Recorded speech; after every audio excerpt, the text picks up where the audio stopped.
Success to all में आपका स्वागत है। आज हम लोग सेट डिस्कशन जो है 6 करने जा रहे हैं। सेट नंबर 6 इडुटेरिया का सेट है।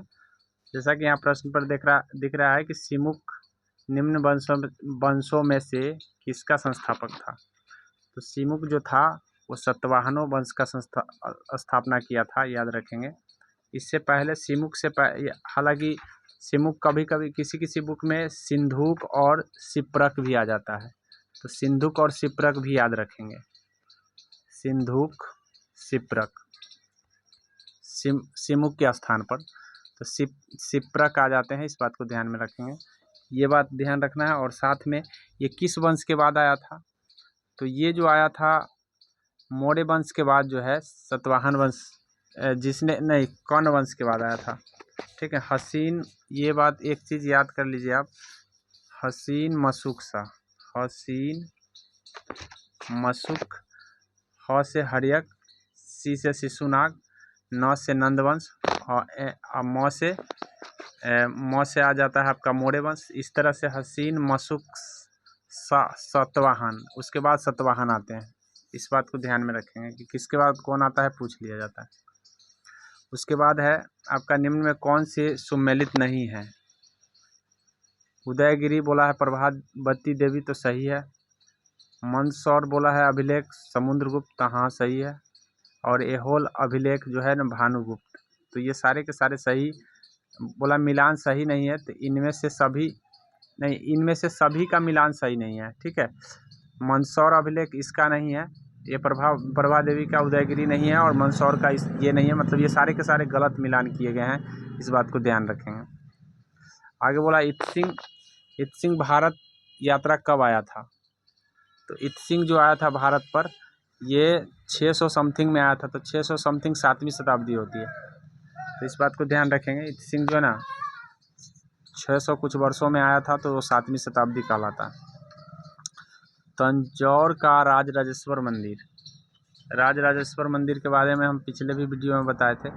ये राज प्रथम है, लेकिन ये चोल वंश से संबंधित थे। लेकिन अगर पूछा जाता है कि सबसे प्रतापी राजा कौन हुआ, तो राजेंद्र प्रथम हुए, क्योंकि इसने गंगैकोंड चोलपुरम का उपाधि धारण किया था। उसके बाद है अद्वैत वेदांत के अनुसार किसे द्वारा भक्ति प्राप्त की जा सकती है, किसके द्वारा मुक्ति प्राप्त की जा सकती है। तो मुक्ति प्राप्त करने का मतलब है कि अगर अद्वैत आ जाता है, एक द्वैत आता है, एक अद्वैत आता है, तो यहाँ अद्वैत पूछा है।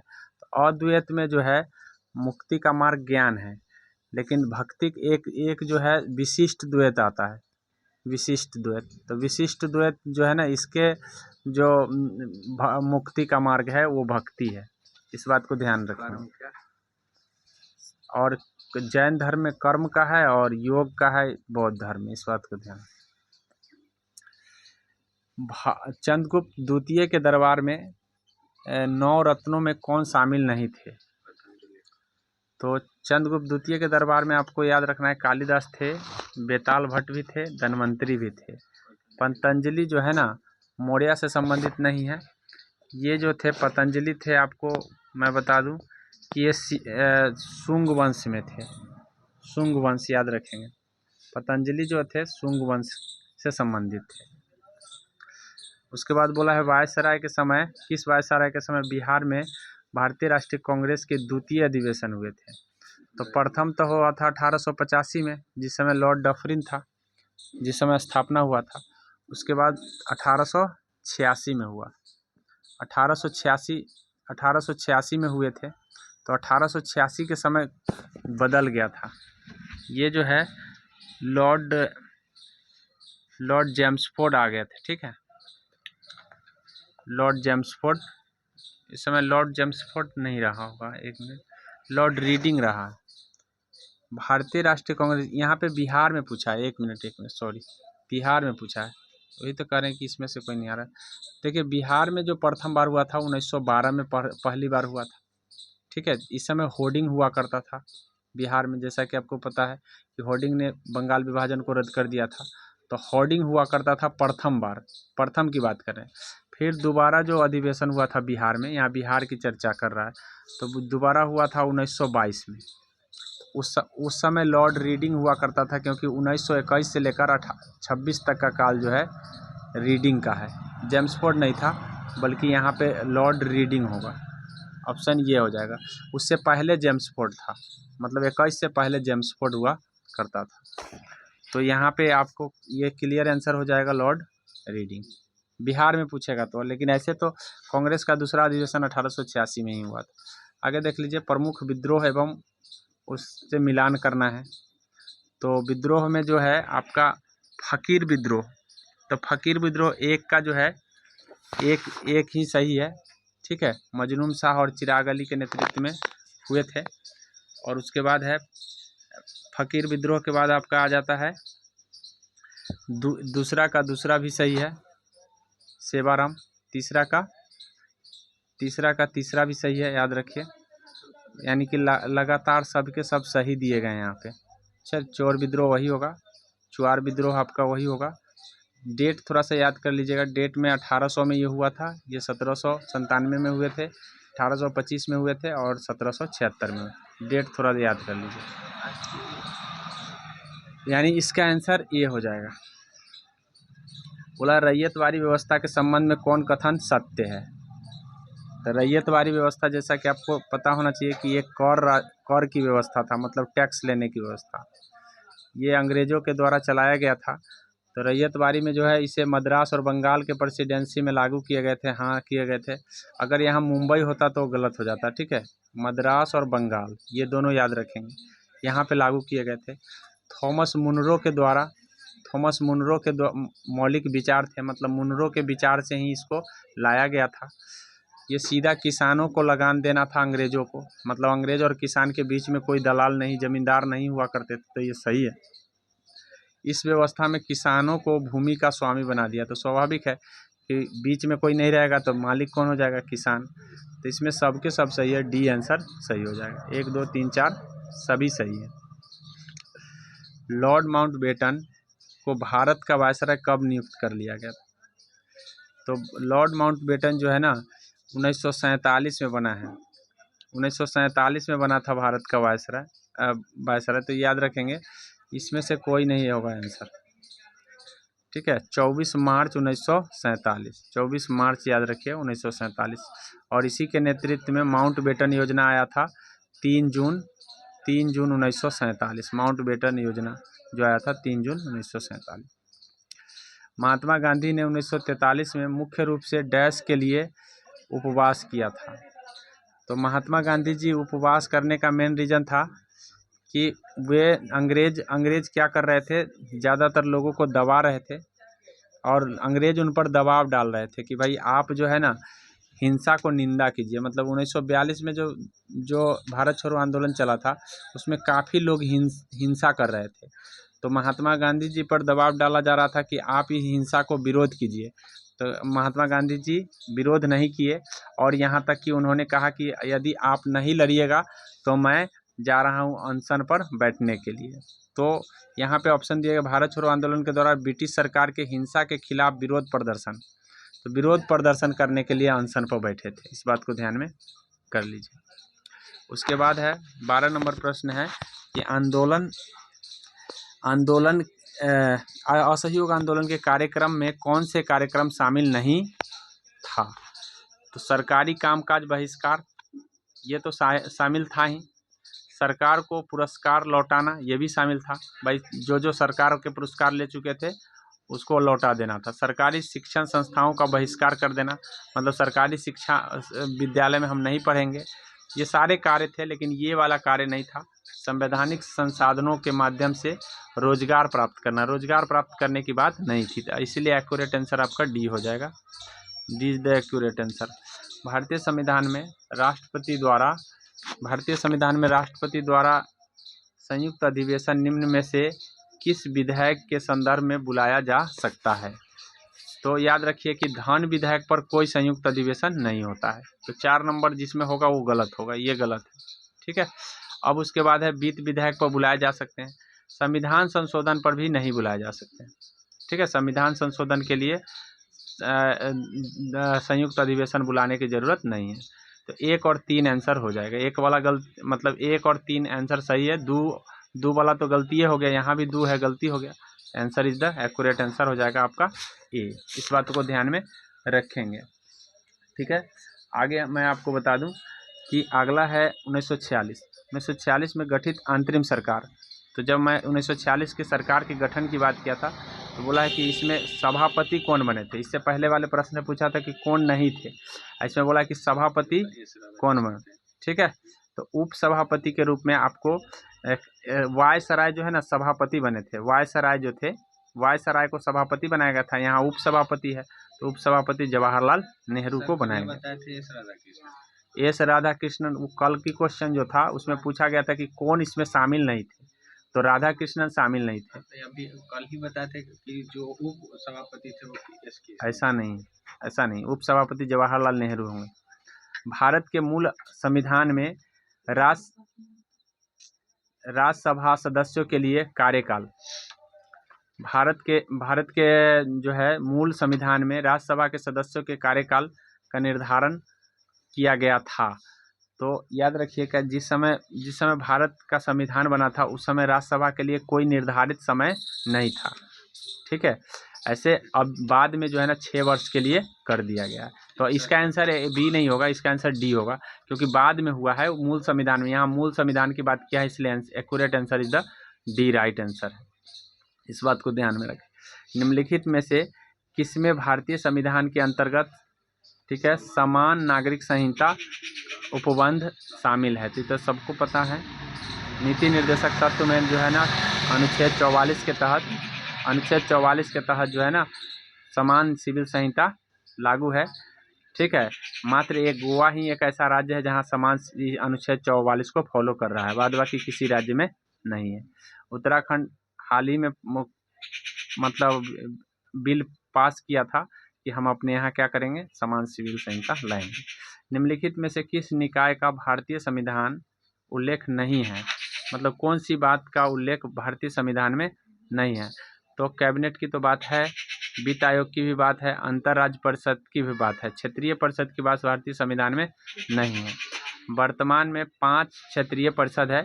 5 क्षेत्रीय परिषद में एगो उत्तर हो गया, एगो उत्तरी परिषद है, एगो दक्षिणी परिषद है, एगो पूर्वी परिषद है, एगो पश्चिमी परिषद, ठीक है। तो एक केंद्रीय परिषद है, इस बात को ध्यान में रखें। क्या कट रहा है वर्तमान में, दिख रहा है, देखिए वर्तमान में कितने परिषद है, 5। एक उत्तरी परिषद, दक्षिणी परिषद, उसके बाद पूर्वी परिषद, पश्चिमी परिषद, अब बीच में एगो हो गया केंद्रीय परिषद।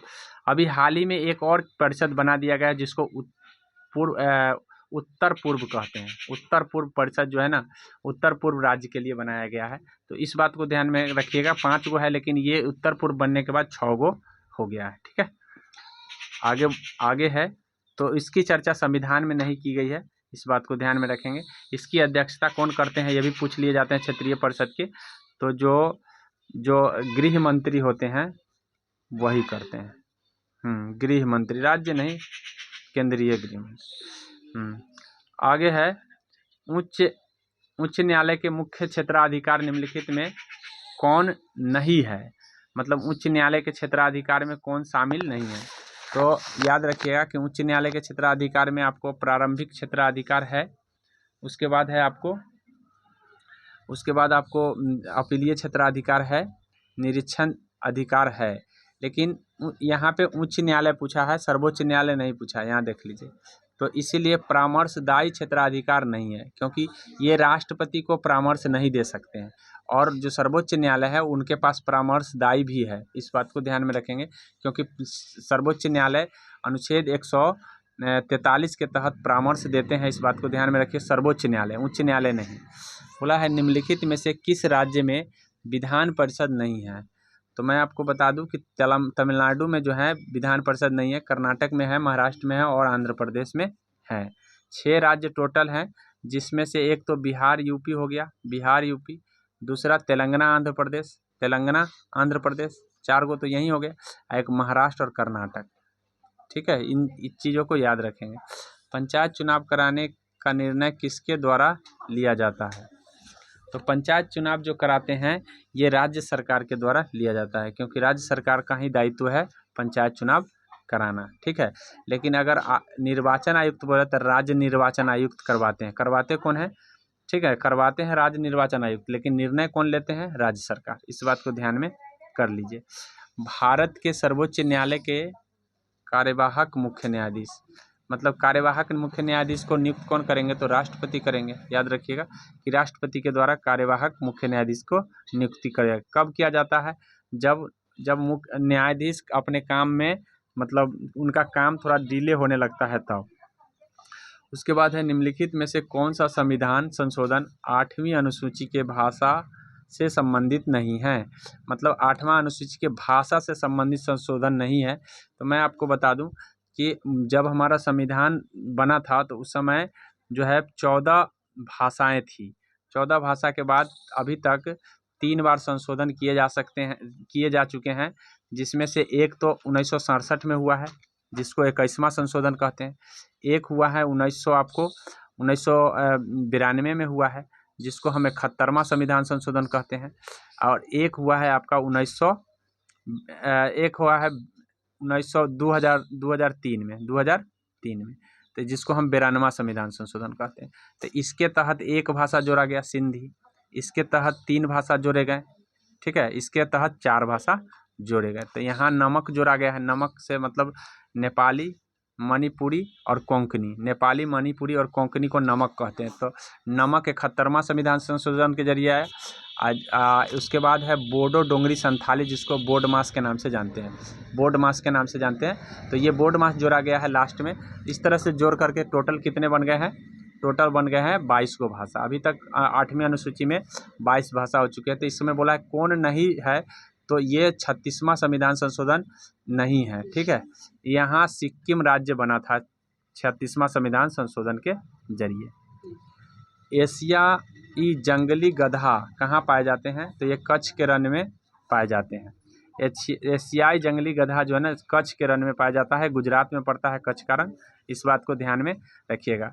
जैसा कि आपको पता है कि ये आपका गुजरात का जो है कंस्ट्रक्शन इस तरह का है। तो यहाँ पे है खंभात की खाड़ी और यहाँ कच्छ की रण है, ठीक है। इस बात को ध्यान में रखें, यहीं पे एशियाई जंगली गधा पाया जाता है। उसके बाद है विश्व मौसम विज्ञान संगठन, ठीक है। विश्व मौसम विज्ञान संगठन का मुख्यालय कहाँ है, तो विश्व मौसम विज्ञान संगठन का जो मुख्यालय है ये विश्व में पूछा जाता है तो रोम में है, ठीक है। कहाँ है, रोम। और रोम कहाँ पड़ता है, इटली में पड़ता है। इस बात को ध्यान में, ठीक है। रोम जो है इटली में पड़ता है। मौसम विज्ञान संगठन पूछेगा तो आपको ध्यान रखना। बोला है किस बायोम में सबसे कम तापांतर पाया जाता है, मतलब सबसे कम दिन और रात का ताप में मतलब अंतर कहाँ कम पाया जाता है, तो ये सदाबहार वन जहाँ होंगे वहाँ। सवाना में नहीं पाए जाते हैं, ठीक है, याद रखिएगा। मानसून बायोम में नहीं पाए जाते, कोंधारी में नहीं पाए जाते। सदाबहार वन जहाँ होंगे वहाँ पे जो है आपको ऐसा तापांतर ज़्यादा देखने को मिलेगा, क्योंकि यहाँ ज़्यादा अधिक मतलब तापमान और कम तापमान होते रहते हैं। उसके बाद बोला है कि निरंतर बहने वाली झरनों का शहर कहाँ है, कहा जाता है, किसे कहा जाता है निरंतर बहने वाली झरनों का शहर। तो मैं आपको बता दूं कि 3-4 चीज़ें आप याद कर लीजिए इससे। एक, पहला ये याद कर लीजिए कि एक तो आपको इसको भी उपनाम है, इसका भी उपनाम है और इसका भी उपनाम है, इसका उपनाम है। हम वेनिस किसे कह रहे हैं, तो वेनिस जो हम कह रहे हैं, वेनिस कह रहे हैं क्वीन ऑफ एड्रियाटिक को वेनिस, मतलब वेनिस का उपनाम क्वीन ऑफ एड्रियाटिक है, क्वीन ऑफ एड्रियाटिक। उसके बाद आपको ध्यान रखना है क्यूटो को हम कह रहे हैं निरंतर बहने वाली झरने, तो यहाँ तो ऑप्शन हो जाएगा, यहाँ तो आंसर यही हो जाएगा, निरंतर बहने वाली झरना। क्यूबा को भी हम उपनाम कह रहे हैं एंटलीज का मोती, याद रखिए एंटलीज का मोती कौन है, क्यूबा। और शिकागो को भी हम उपनाम जानते हैं, शिकागो का उपनाम है आपको हवा वाला शहर या गार्डन सिटी, तो ये हो गया हवा वाला शहर या गार्डन सिटी, ये हो गया निरंतर बहने वाली झरना, ये हो गया आपका हो गया क्या नाम है इसका, क्वीन ऑफ एड्रियाटिक, और क्यूबा हो गया एंटलीज की मोती, एंटलीज की मोती। तो इतना बात उपनाम में आपको ध्यान रखना है, क्योंकि ये सब एग्जाम में पूछे जाते हैं। गोल्फ की गेंद का वजन कितना होता है? तो गोल्फ का जो गेंद का वजन होता है वो 4 पॉइंट, या देखिए यहाँ पे दोनों ऑप्शन में कन्फ्यूज आपको कर सकता है, यहाँ और यहाँ।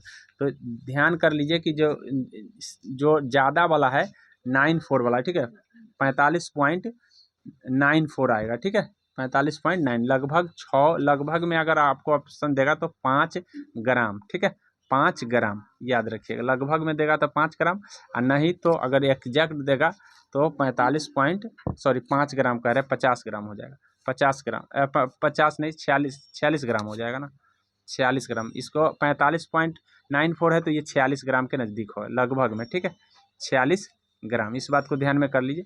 अगर एग्जैक्ट देगा तो 45.94, ठीक है, 94 ग्राम। इस बात को ध्यान में कर लीजिए। तो आप लगभग वाला याद रखिएगा तो याद मतलब ऑप्शन लगाने में दिक्कत नहीं होगा। 46 ग्राम आप याद रखेंगे। बोला है वाचस्पति पुरस्कार किस क्षेत्र में दिया जाता है?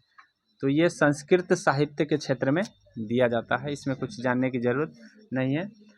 वाचस्पति पुरस्कार जो है संस्कृत साहित्य के रूप में दिया जाता है। थोड़ा सा इतना बात याद कर लीजिए कि किसके द्वारा दिया जाता है, तो बिरला फाउंडेशन, के बिरला फाउंडेशन के द्वारा दिया जाता है, ठीक है।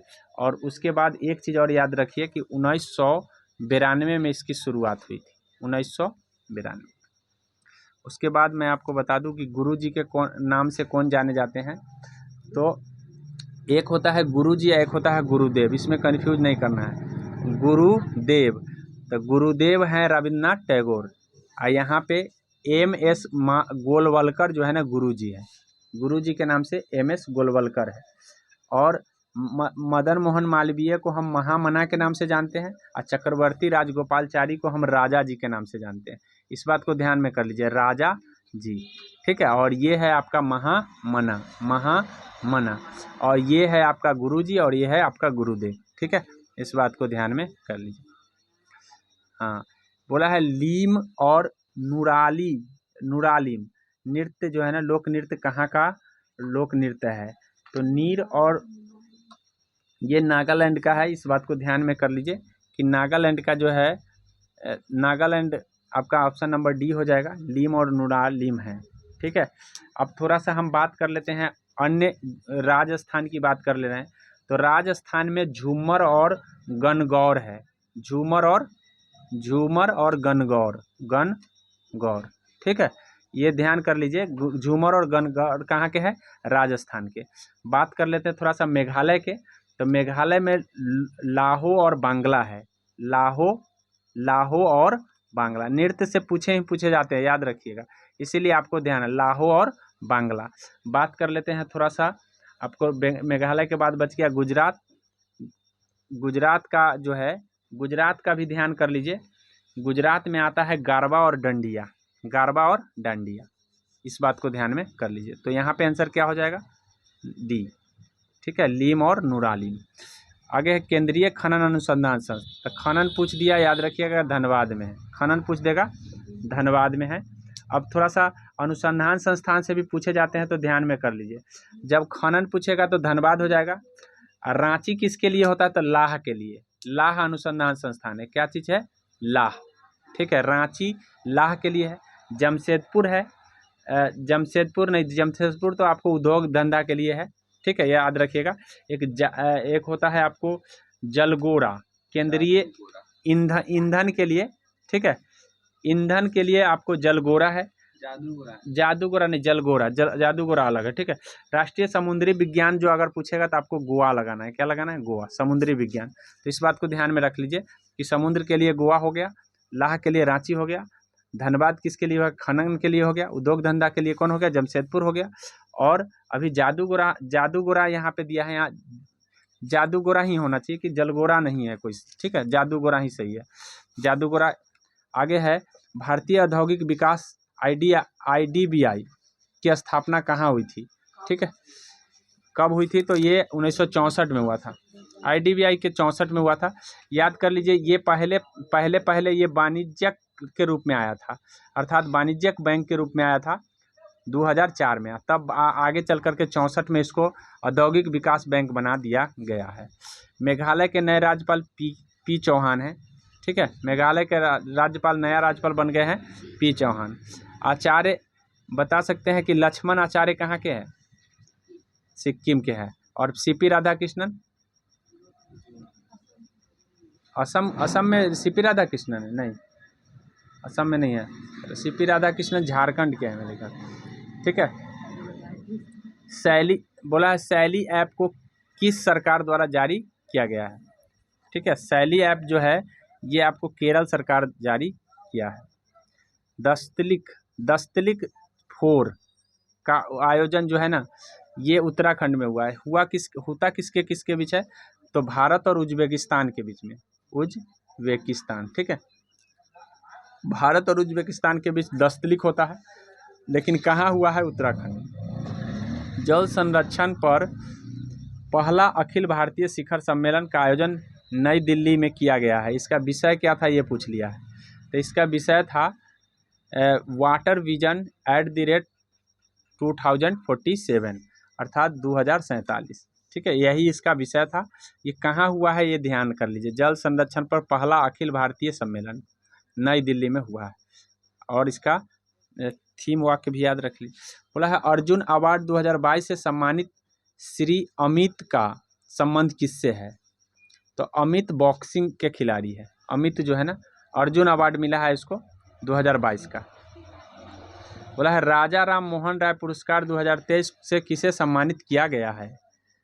तो राजा राम मोहन राय जो पुरस्कार है ये दिया गया है बीके प्रसाद को। हाँ, बीके प्रसाद को मिला है, नताशा ने। ठीक है, बीके प्रसाद को मिला है। राष्ट्रमंडल खेल 2022 में सबसे कम उम्र के एथलीट कौन थे? तो अनाहत सिंह सबसे कम उम्र के थे। ठीक है, अनाहत सिंह, इस बात को ध्यान में कर लीजिए। और याद रखिएगा कि एथलीट से इनका संबंध है। किससे संबंध है? एथलीट से। किस खिलाड़ी के नाम पर रायबरेली स्थित हॉकी स्टेडियम बनाया गया है? तो रानी रामपाल के नाम पर बनाया गया हॉकी स्टेडियम। इस बात को कहाँ बनाया गया था? रायबरेली में, रायबरेली। इस बात को ध्यान में रखेंगे। 2023 में किसे एबल पुरस्कार हेतु चुना गया है? तो एबल पुरस्कार लुइस कैफेरली को चुना गया है। लुइस कैफेरली हम बताए हुए थे, जिस समय हम बता रहे थे पीडीएफ में, तो पीडीएफ में गलती लिखा गया था, लुइस कफेली लिखा गया था। तो उस समय करेंट हम बताए थे, तो आपको उस समय बताए थे। आगे है, किसने कॉल बिफोर यू डिग नाम से ऐप जारी किया है? तो ये किए हैं नरेंद्र मोदी किए हैं call before you dig.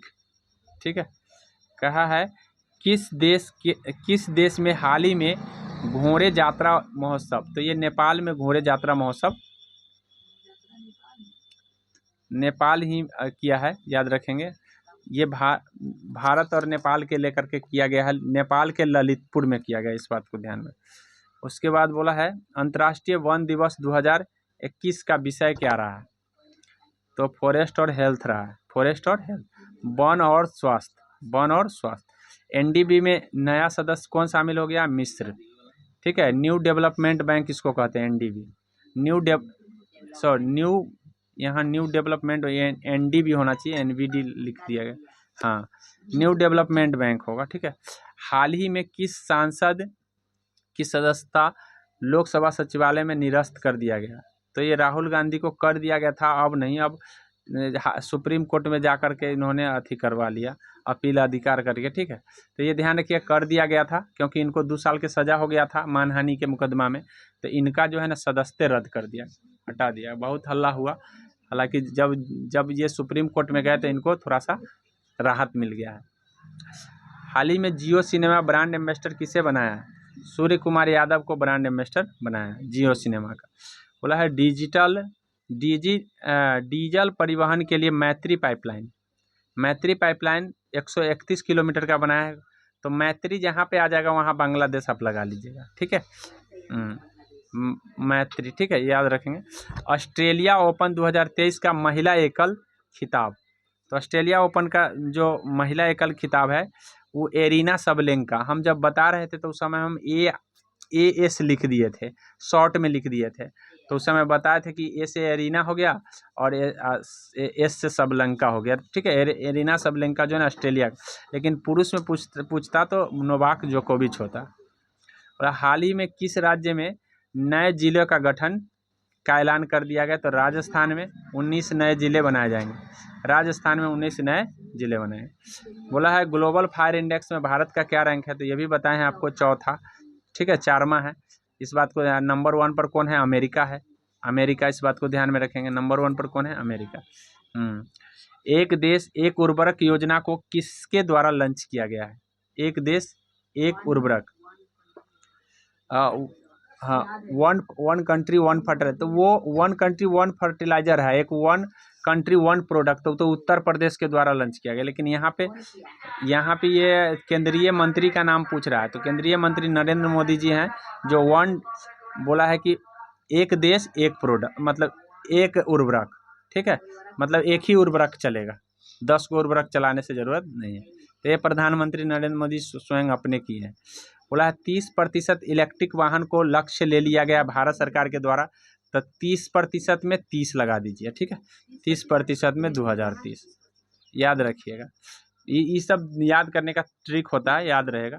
Australia of the year, Australian of the year 2023 award किसे सम्मानित किया गया है? तो अमर सिंह को सम्मानित किया। हम करेंट अफेयर जब बता रहे थे तो उस समय हम आपको बताए थे Australian open of the year. ठीक है, अमर सिंह को। बोला टिनुबू कहाँ के नए राष्ट्रपति बन गए हैं? नाइजीरिया के। ठीक है, बोला टिनुबू कहाँ के नए राष्ट्रपति बन गए हैं? ठीक है, बोला से याद रख लीजिए, बोला से नाइजीरिया। ठीक है, नाइजीरिया बोला, बस इतना ही ध्यान रखें, नाइजीरिया बोला। विश्व की सर्वाधिक शक्तिशाली महिला की सूची में कितने भारतीय महिला को शामिल किया गया है? तो इसमें जो है भारतीय महिला को हम बता दें, 6 भारतीय महिला है। थोड़ा नाम भी याद कर लीजिए। एक तो है निर्मला सीतारमण, निर्मला सीतारमण का नाम पहला आता है। उसके बाद है रोशनी नाडर है। उसके बाद है किरण मजुमदार है, फागुनी नायर है, माधवपुरी बुच है। कोई बता सकते हैं माधवपुरी बुच कौन है? माधवपुरी बुच का नाम बता सकते हैं कि क्या है ये? माधवपुरी, ठीक, माधवीपुरी बुच क्या है? ये सेबी का प्रथम महिला अध्यक्ष है, माधवीपुरी बुच। ठीक है, एक सोमा मंडल है, सोमा मंडल, ये भी किसी न किसी संगठन का अध्यक्ष है, बता सकते हैं। ये सारी चीज़ नियुक्तियां से याद कर लीजिए जाकर। ठीक है, अगर याद नहीं है तो नियुक्तियां से याद करने के लिए एक बार जाके आज रिवाइज कर लीजिएगा। आगे यहाँ देख लीजिए, आगे बोला है हाल ही में वाईके अलग का निधन हो गया है। ये क्या थे? तो ये अलग का निधन हुआ है तो अर्थशास्त्र से, अ से अलग, अ से अर्थशास्त्र। ठीक है, अ से अलग का निधन हुआ, अर्थशास्त्री थे। बोला एक प्रभावी कोरियोलिस बल के कारण क्या होता है? मतलब किस कारण से कोरियोलिस बल लगता है? तो हम जब बताए थे घूर्णन गति, तो उस समय बताए थे घूर्णन गति के कारण दिन और रात होता है, दिन और रात, याद रखिएगा। दिन और रात किस गति के कारण होता है? घूर्णन। लेकिन परिक्रमण के कारण जो होता है मौसम बदलते हैं, परिक्रमण के कारण मौसम बदलते हैं, घूर्णन के कारण दिन और रात होते हैं। ये भी एग्जाम में पूछ लिए जाते हैं, ध्यान रखना। सार्गेसो सागर कहाँ है? तो सार्गेसो सागर जो है ना उत्तरी अटलांटिक महासागर में है। सार्गेसो सागर उत्तरी अटलांटिक महासागर में सार्गेसो है, याद रखिएगा। ये यहाँ पे एक प्रकार का घास है जहाँ पे मछली का काफ़ी उत्पादन होता है, इस बात को ध्यान में रखिएगा। ये अटलांटिक उत्तरी अटलांटिक में पड़ता है। विश्व का सबसे ऊंचा ज्वालामुखी, तो विश्व का सबसे ऊंचा ज्वालामुखी कोटोपैक्सी है, इक्वाडोर में पड़ता है। हाँ, कोटोपैक्सी जो है ना, इक्वाडोर का कोटोपैक्सी जो है सबसे ऊंचा ज्वालामुखी है। बोला है किन क्षेत्रों में मृदा क्षरण एक बड़ी समस्या है? मतलब मृदा का क्षरण होना एक बड़ी समस्या कौन से क्षेत्र में है? तो मैं आपको बता दूं, ये क्षेत्र है आपका उष्णकटिबंधीय वन। ठीक है, उष्णकटिबंधीय वन प्रदेश, यहाँ पे मृदा का क्षरण काफ़ी होता है। ठीक है, उसके बाद है निम्नलिखित में कौन सी श्रृंखला भारत के केवल एक राज्य ही फैली है? तो ये जो है अजंता है, जो खाली महाराष्ट्र में पड़ता है। न तो अरावली और सतपुरा, ये तो मध्य प्रदेश और राजस्थान के बीच में पड़ जाता है। अरावली भी दिल्ली में चला गया है और इधर क्या कहते हैं, राजस्थान में है। तो इस तरह से ये एगो में नहीं फैला है, ये भी एक में नहीं फैला है। अजंता सिर्फ महाराष्ट्र में है, इस बात को ध्यान में कर लेंगे। बोला है निम्नलिखित में कौन ब्रह्मपुत्र की सहायक नदी नहीं है। ब्रह्मपुत्र की सहायक नदी जो है, इसमें बोला था, इसमें ऑप्शन जो होता, मतलब इनमें से कोई नहीं होता, क्योंकि सभी के सभी सहायक नदियों का नाम दिया हुआ है। ठीक है, आगे है इंदिरा गांधी नहर का उद्गम स्थल है। तो इंदिरा गांधी नहर जो है ना, हरिके बैराज से निकलता है। कहाँ से निकलता है? हरिके बैराज से। सतलज नदी पर है, इस बात को ध्यान में रखेंगे। बोला है भारत में सर्वाधिक क्षेत्रफल में किस प्रकार की मिट्टी विस्तारित है? तो सभी को पता है, जलोढ़ मिट्टी सबसे ज़्यादा है। निम्न में से कौन ऑक्जेलिक एसिड हाँ, टमाटर में ऑक्जेलिक एसिड है, इमली में टार्टिक है, खट्टे दूध में लैक्टिक है, चींटी के डंक में फॉर्मिक है। इस बात को ध्यान में रखें। लुई पास्चर को किस स्रोत के लिए जाना जाता है? तो लुई पास्चर को आपको ध्यान रखना यार, रेबीज के टीका का खोज किया था, और पास्चुराइजेशन है, ठीक है, हाँ, राइजेशन, और एक है रेबीज टीका, दोनों चीज़ को याद रखेंगे। बोला है पौधे में ऊर्जा का अंतिम स्रोत क्या है? तो ऊर्जा का अंतिम स्रोत सूर्य का जो है ना, नहीं, ऊर्जा का अंतिम स्रोत सूर्य का प्रकाश नहीं, क्लोरोफिल होगा, अंतिम स्रोत नहीं है। अधिकतम सबसे बड़ा स्रोत है, लेकिन अंतिम स्रोत आपको हो जाएगा क्लोरोफिल। कौन हो जाएगा? क्लोरोफिल। पौधे में ऊर्जा का अंतिम स्रोत, लेकिन नहीं, गलती दे रखा है यहाँ पे ऑप्शन, ये गलत है। ठीक है, क्लोरोफिल नहीं होना चाहिए, सूर्य के प्रकाश ही होंगे। सूर्य के प्रकाश वाले सही कर लो, क्योंकि सूर्य के प्रकाश ही सही होंगे, और क्लोरोफिल नहीं होगा, गलत दिया आंसर। निम्नलिखित में से किस पौधे में पादप काय के एक हिस्से से दूसरे हिस्से में जल अन्य पदार्थों के संवहन हेतु विशिष्ट उत्तक मौजूद होते हैं? तो इसमें जो होता है मार्सिलिया में होता है, विशिष्ट उत्तक जो है मार्सिलिया में पाया जाता है। ठीक है, पादप में विशिष्ट उत्तक मार्सिलिया में होता है। चेचक किस वायरस के कारण? तो वेरियोला के कारण होता है, तो सभी को पता। ठीक है, अच्छा, उसके बाद है वेरिसेला है। अंडे को अंडाशय में गर्भाशय तक किसके द्वारा लाया जाता है? तो शुक्रवाहिका तो ये पुरुष में होता है, अंडे तो यहाँ पे जरूरी नहीं है, मूत्रवाहिनी भी नहीं होगा। अब ये दोनों में गर्भाशय और ये दोनों में कंफ्यूज हो सकता है, तो याद रखिएगा कि मार्ग का काम अंडा वाहिका करती है। ठीक है, गर्भाशय तो एक खुद एक प्रकार का जनन अंग है, इसलिए आंसर हो जाएगा ए। बोला है अस्थि कोशिकाएं एक हार्ड मैट्रिक्स में अंतः स्थापित होती है, जो निम्न में से किसका बना होता है? अस्थि कोशिका कैल्शियम और पोटेशियम का बना होता है, कैल्शियम और पोटेशियम का अस्थि कोशिका बना होता है, इस बात को ध्यान में कर लीजिए। उसके बाद है निम्नलिखित में से कौन सा अंग मनुष्य के उत्सर्जन तंत्र का भाग नहीं है? उत्सर्जन तंत्र का भाग नहीं है, तो याद रखिए गर्भाशय जनन अंग का भाग है। सिंपल भाषा में हम गर्भाशय लगा देंगे, बाद बाकी सब उत्सर्जन का भाग है, गर्भाशय जनन अंग का भाग है। मानव शरीर की सबसे बड़ी धमनी कौन सी है? तो महाधमनी, नाम ही महाधमनी है, याद रखिएगा, महाधमनी सबसे बड़ी धमनी। ठीक है, विज्ञान की वह शाखा कौन सी है जिसका उद्देश्य मानव जनसंख्या अनुवांशिक गुणता में सुधार करना है? तो अनुवांशिक गुणता में जो सुधार लाना है वो यूजेनिक्स का काम है। ठीक है, बहुत बच्चा जेनेटिक्स लगा दिए हैं, जेनेटिक्स में हम लोग अध्ययन करते हैं, सुधार लाने की बात नहीं करते हैं। ठीक है, जेनेटिक्स वह विज्ञान है, मानव विज्ञान, जिसमें मानव के अनुवांशिक गुणों का अध्ययन किया जाता है, सुधार की बात नहीं करता है। ठीक है, सुधार की बात यूजेनिक्स करता है, इस बात को ध्यान में कर लीजिए। बोला है कि विश्व और प्रथाओं का एक संग्रह जिसका उद्देश्य मानव आबादी के अनुवांशिक गुणता में सुधार लाना होता है, यह अनुवांशिक क्षेत्र में यूजेनिक्स कहलाता है। इसी को हम यूजेनिक्स के नाम से जानते हैं, सुधार लाना ही यूजेनिक्स है। बोला है कोशिका की वह बाह्यतम आवरण कौन सा है जो कोशिका के अवयवों को उसके बाह्य वातावरण से अलग कर देता है? तो वो है प्लाज्मा झिल्ली, जो बाह्य वातावरण से अलग करता है, इस बात को ध्यान में कर लीजिए। बोला है निम्नलिखित में से क्या समानता है, मतलब इस सभी में क्या समानता है? तो सभी में, ये सभी जो है ना गैर धातु है। गैर धातु होने का मतलब है कि धातु नहीं है, न कार्बन धातु है, न सिलिकॉन धातु है, न बोरॉन धातु है न आर्सेनिक धातु है, ये दोनों तो उपधातु हो गए। कार्बन अधातु हो गया, सिलिकॉन भी अधातु हो गया, यानी इसमें धातु नहीं है, इसीलिए गैर धातु इसका आंसर। ये सभी के सभी गैर धातु। बोला सभी धातु हैं तो ये सभी धातु नहीं है, ये तो गलती हो गया। बोला ये सभी गैस है तो गैस भी नहीं है, क्योंकि आपको पता है बोरॉन जो होता है और जो कार्बन होता है ठोस अवस्था में होता है, तो गलती हो गया। इस तरह से आप लगा सकते थे काट के भी। अब बोला है गर्म करने पर कैल्शियम कार्बोनेट को कैल्शियम ऑक्साइड और कार्बन डाइऑक्साइड में अपघटन निम्नलिखित में से किस अभिक्रिया का उदाहरण है? तो ये तापीय अपघटन होगा। ठीक है, तापीय अपघटन हो जाएगा, क्योंकि जब हम कैल्शियम कार्बोनेट को पानी डालते हैं तो वो अपघटित हो जाता है और टेम्परेचर आ जाता है। बोला है फिनोल्फथालीन को सिरके के डालने पर कौन रंग होता है? तो याद रखिएगा, ये जो है ये जब आप क्षार पर डालिएगा तो गुलाबी हो जाएगा, लेकिन अम्ल पर डालिएगा तो कोई फर्क नहीं पड़ेगा, तो रंगहीन हो जाएगा। क्या हो जाएगा? रंगहीन ही रहेगा। इस बात को ध्यान में कर लीजिए। ठीक है, क्षार पर डालने पर गुलाबी होता है। दोनों बात अगर ध्यान रहेगा तभी जाके लगा पाएंगे, तो उस समय गलती कर लेंगे। निम्नलिखित में से कौन सा संतृप्त हाइड्रोकार्बन है? तो इसमें से सभी के सभी जो है ना असंतृप्त है, सिर्फ इसके छोड़ करके।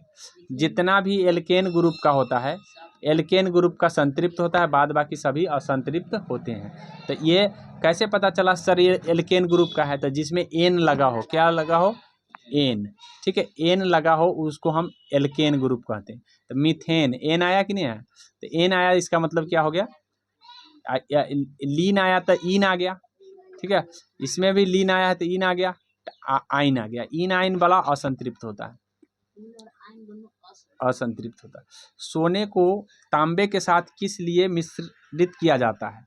बताओ, सोना को तांबे के साथ कठोर बनाने के लिए। ठीक है, नहीं तो कठोर नहीं होता। सोना बहुत आघात वर्णनीय है, खाली सोना को आप आभूषण नहीं बना सकते हैं, कठोर।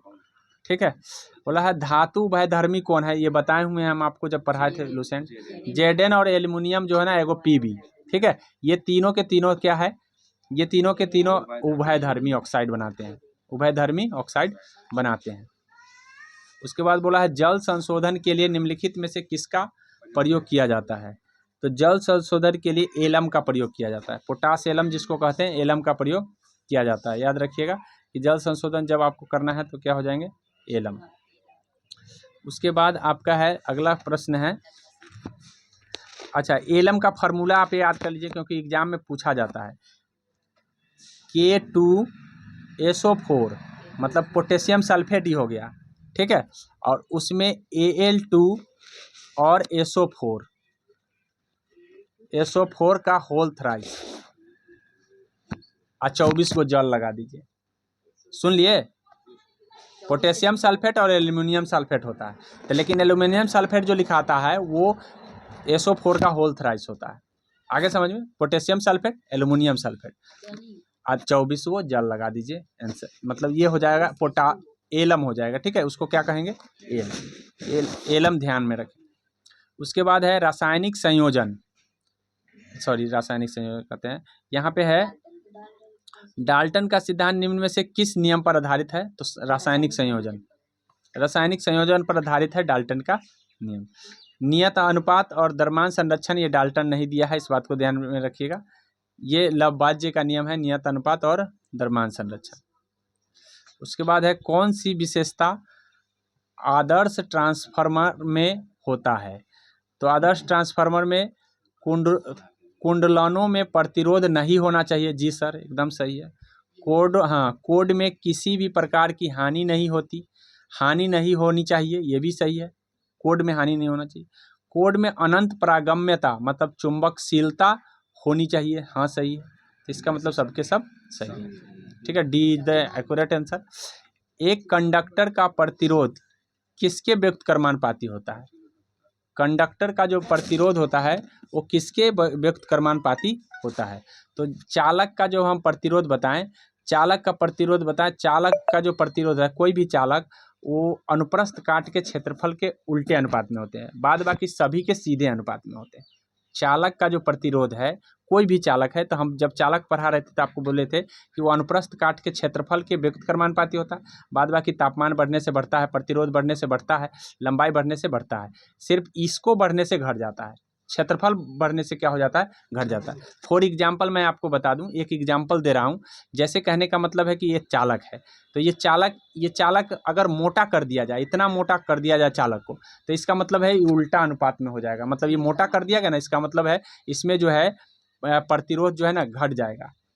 हम तो इसको मोटा ना कर दिए जी, तो मोटा कर दिए तो बढ़ा दिए, तो मोटाई बढ़ा दिए, लेकिन ये इसका जो प्रतिरोध है वो घट जाएगा। लेकिन लंबाई बढ़ाएंगे तो क्या हो जाएगा, बढ़ाने से बढ़ेगा। तो सीधे अनुपात का मतलब होता है अगर जोड़ कर रहे हैं तो जुड़ जा रहा है, घटाव कर रहे हैं तो घट जा रहा है। लेकिन जहां आप बढ़ा रहे हैं और उसमें घट गया तो इसका मतलब उल्टे अनुपात में हो गया। आगे देख लीजिए, जी का मान का एसआई इकाई वही है जो डैश का है, तो त्वरण का है, आपको पता है मीटर प्रति सेकेंड स्क्वायर होता है ना जी का मान, तो यही त्वरण का भी होता है। ठीक है, दाब का तो होता है न्यूटन प्रति मीटर स्क्वायर, न्यूटन प्रति मीटर स्क्वायर दाब का। तो कहाँ ये थोड़ी होता है जी का मान, जी का मान तो मीटर प्रति सेकेंड स्क्वायर होता है। और पढ़ाए भी है, कई बार पढ़ा, इसीलिए कहें कि जब तक रिवाइज नहीं कीजिएगा ना वैसे ही बने रहिएगा। आज यहाँ गलती, कल वहाँ गलती, परसों वहाँ गलती। ठीक है, इसलिए हर रोज़ ये नियम बना लीजिए कि हमको साइंस पढ़ना है तो 1 घंटा साइंस पढ़ना है, 1 घंटा जीके पढ़ना है, 1 घंटा रीजनिंग पढ़ना है, जो भी पढ़ना है, या आधे घंटा। अगर नहीं बनाते हैं तो जीवन भर कन्फ्यूज कीजिएगा। याद रखिए, हवा की गति को मापने के लिए निम्नलिखित में से किस उपकरण का उपयोग किया जाता है। तो हवा की गति मापने के लिए एनीमोमीटर का प्रयोग किया जाता है। ठीक है, ए मीटर किसको मापने के लिए करते हैं, ए मीटर विद्युत धारा, हाइग्रोमीटर आर्द्रता, स्पीडोमीटर स्पीडोमीटर चालमा। हाँ, यदि वायु प्रतिरोध को नगण्य माने तो मुक्त रूप से गिरते हुए पिंड की स्थितिज ऊर्जा और गतिज ऊर्जा का योग कितना होगा, 0 हो जाएगा। याद रखिए, गतिज ऊर्जा और स्थितिज ऊर्जा प्लस करते हैं तो हमेशा 0 मान देता है। निम्नलिखित में कौन सी ऊर्जा ऊंचाई बढ़ने से बढ़ता है या घटता है। ठीक है, ऊंचाई बढ़ने या घटने से बढ़ता घटता है, तो मैं आपको बता दूं गतिज ऊर्जा बराबर होता है mgh, सॉरी गतिज नहीं, स्थितिज ऊर्जा बराबर mgh होता है, और गतिज ऊर्जा बराबर 1/2 mv² होता है। अब बताइए कि ऊंचाई किस में आ रहा है, स्थितिज में कि गतिज में। ये आपका स्थितिज ऊर्जा है और ये आपका गतिज ऊर्जा है। स्थितिज में आ रहा है ना, तो एच जिसमें आ रहा है उसी में ना कमी बेसी होगा, तो कमी बेसी किस में होगा, स्थितिज ऊर्जा। आगे समझ में, फार्मूला याद रखिएगा। ये सारी चीज़ साइंस में हम बताए हुए हैं, लगभग 10 सवाल इसमें क्या है जो हम साइंस में बता दिए हुए हैं। आप याद नहीं करेंगे तो ये आपकी गलती है। डेयरी में प्रयोग किए जाने वाले दूध को क्रीम में, ये तो सबको पता है कि क्रीम कौन है, अपकेंद्रीय बल होगा, ये भी बताए हुए हैं साइंस में। भारतीय बैंकों के विदेशों में सर्वाधिक शाखाएं किस देश की हैं। तो सर्वाधिक जो भारतीय बैंक में है, भारतीय बैंक का सबसे ज़्यादा जो शाखा है वो आपको ध्यान रखना है, ये यूके का, यूके। ठीक है, यूके। भारतीय बैंकों की विदेशों में सर्वाधिक शाखाएं किस देश में है, तो यूनाइटेड किंगडम, जिसको ब्रिटेन कहते हैं। ठीक है, यदि किसी मुद्रा का विनिमय मूल्य अन्य मुद्राओं की तुलना में जानबूझकर कम कर दिया जाए, ठीक है, जानबूझकर कम कर दिया जाए, तो इसे उस मुद्रा का डैश कहते हैं, तो अवमूल्यन कहते हैं, मुद्रा का अवमूल्यन कहते हैं। ठीक है, मुद्रा को कम, कीमत कम करना मुद्रा हो। सीमांत उपभोक्ता के संबंध में कौन सा कथन सत्य है, यह 0 होता है, यह ऋणात्मक होता है, तो 0 और ऋणात्मक दोनों हो सकता है सीमांत। याद रखिए, दोनों सही है। तो यहीं पे हम अपनी जो है सेट एंड करते हैं। हम अब मिलते हैं अगले सेट 7 के साथ, तो इंतज़ार कीजिए कल का। जय हिंद।